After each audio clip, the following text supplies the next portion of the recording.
Helljumpers, Chapter 19, Part 2. Chief, can you hear me? My bird's down, half a click, down the river from your position. Johnson called in, static cutting through his transmission. The group ran further into the jungle towards the downed pelican, taking out jackals on the way. Come on, you dumb apes! You want breakfast? You gotta catch it! Johnson shouted as Scootaloo saw the Covenant-infested crash site. The ODSTs were alongside the Arbiter-in-Chief, clearing the immediate area of the Covenant foot soldiers, and ran up to the surviving Marines. The Sergeant Major went that way, Chief, through the cave! A Marine pointed out. The Chief nodded and motioned for the others to follow him into the cave. On the other side, they saw an overgrown complex with the Sergeant Major, Zoe, and another Marine were being led into a concrete building. Twilight was just in time with her telekinesis to stop the Pegasus from shooting off and immediately assaulting the brutes. See how they bait their trap? The Arbiter asked as he pointed out the brute's strong points. Twilight nodded. Chief, Lucy and I can give you covering fire with the long guns, she told the Spartan, who swapped a sniper he had picked up at the crash site for the ODST's assault rifle, and jumped down with the others. Lucy deployed the bipod of the sniper and took position next to the alicorn. So, any tips and tricks I should know about these rifles? She asked the pony. At this range, point, brace, and fire. Twilight answered, and fired her first shot at a brute, alerting the aliens to their presence. Down in the facility, the Chief and the others also opened fire. Every time the brute showed its head, either Lucy or Twilight put a round down range, making it a soft target for the others to take out. Twilight could see Scootaloo engaging two brutes at once, without the support of the others who were still engaged with another squad of brutes. Targeting one of the brutes, she wanted to fire, but she had to wait. She couldn't take the shot without endangering Scootaloo.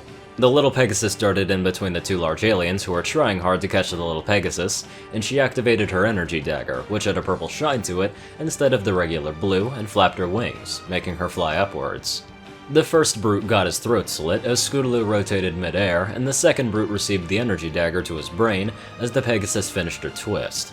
Twilight was amazed at the sight, as the Pegasus didn't even acknowledge the fact that she just cut down the two aliens. She was simply too focused on reaching the prison where her friends were being held.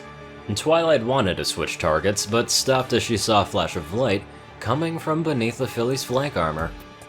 Wait, what? Twilight thought as she saw the filly running into the building where her friends were being held. A cold feeling coming from Scootaloo's flank spread throughout her body as the brute she had eliminated hit the ground. Shrugging off the feeling, she put on another sprint and headed into the building where she had seen the captured humans being led into. Sergeant? Zoe? Scootaloo asked as she turned the corner with her SMG ready in the case that any threats presented themselves. She found the Marines sitting against a wall with an energy shield blocking their exit. This isn't as fun as it looks. Cut the power, Hurricane. Johnson deadpanned to Scootaloo, who hovered up in front of the shield generator and deactivated it.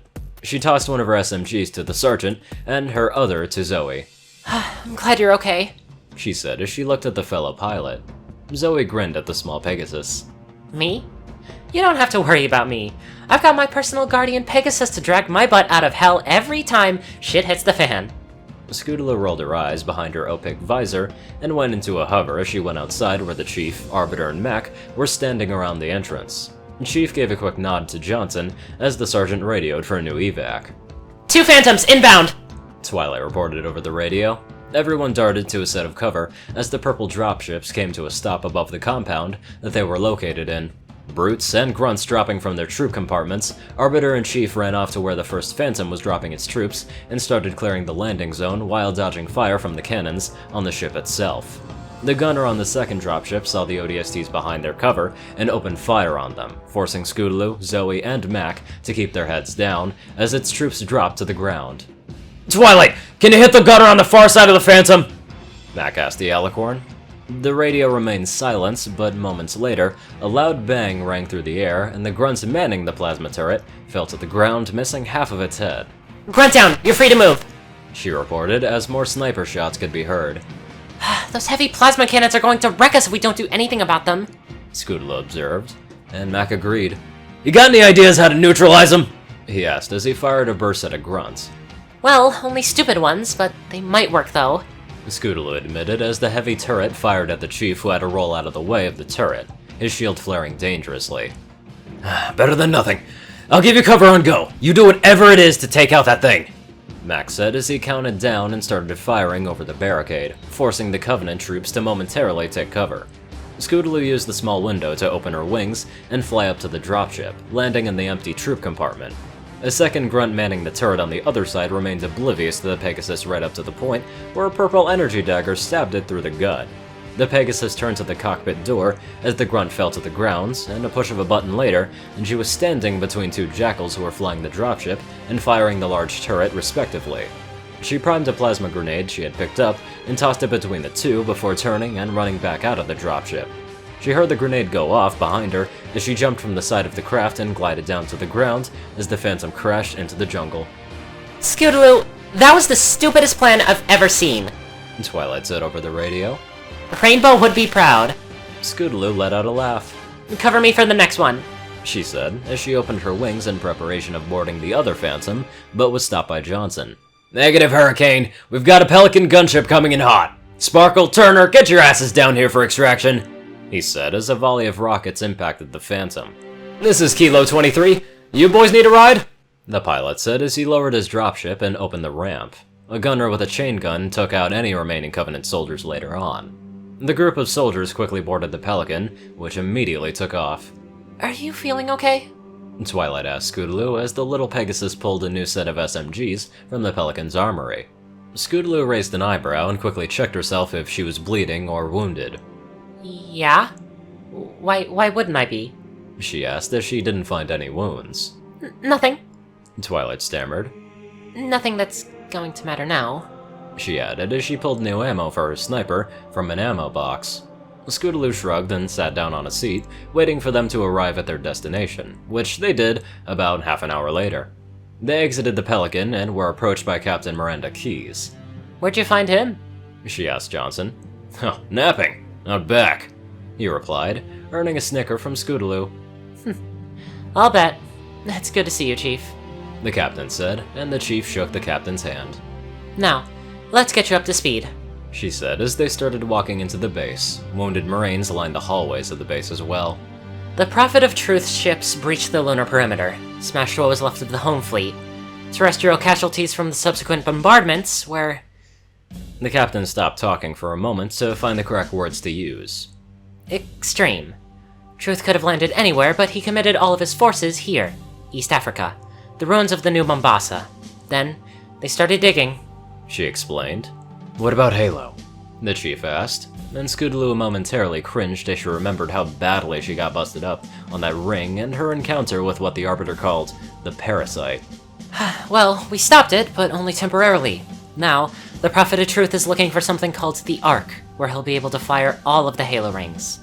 If he succeeds, humanity, the Covenant, every sentient being in the galaxy. Keyes started. The rings will kill us all. The chief finished for her.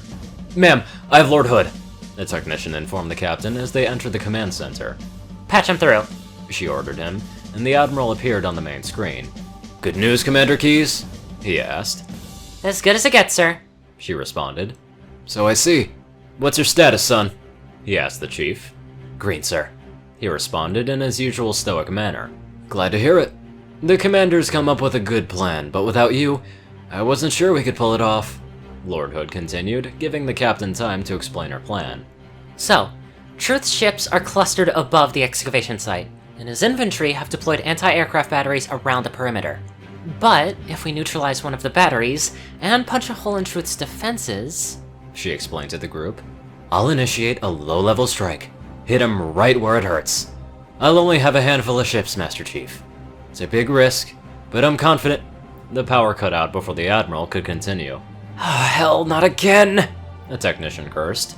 Emergency generators now! Keyes ordered. The shielding failed. They're down to charging. Another technician reported. As soon as they're up, re-establish contact with Lord Hood. Let him know that... The captain started, but stopped talking as one of the prophets appeared on all of the screens in the room.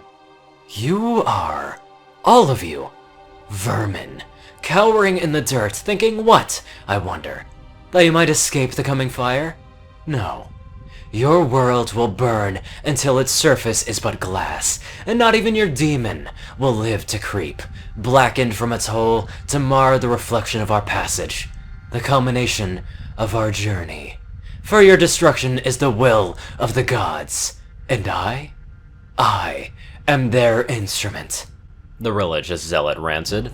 Scootaloo felt her skin crawl as the prophet finished his speech, and saw it had the same effect on nearly everyone else in the room. Cocky bastard. Just loves to run his mouth. Johnson grunted as he took another drag from a cigar. Does he usually mention me? The chief casually asked the captain. Give the order. We're closing shop. The captain ordered after she thought for a moment. Ma'am? A marine asked as he wanted to know the reason behind the decision. We're about to get hit. Keyes told him, and he didn't waste any more time and opened a comm to the rest of the base. All personnel, Defense Code Alpha 1, prepare for immediate evacuation. He informed them. The wounded. We're getting all of them out. Keyes said as she walked up to the stairs to the back exit of the room. If I have to carry him myself, Johnson informed her. Ma'am, squad leaders are requesting a rally point. Where should they go? A technician asked the captain, who had unholstered her magnum pistol and chambered her round. To war. Jesus. The prophet really doesn't give them a break. Wow, what a ruthless bastard. Anyway, I'd love to give a very special thank you to my not-so-ruthless donators.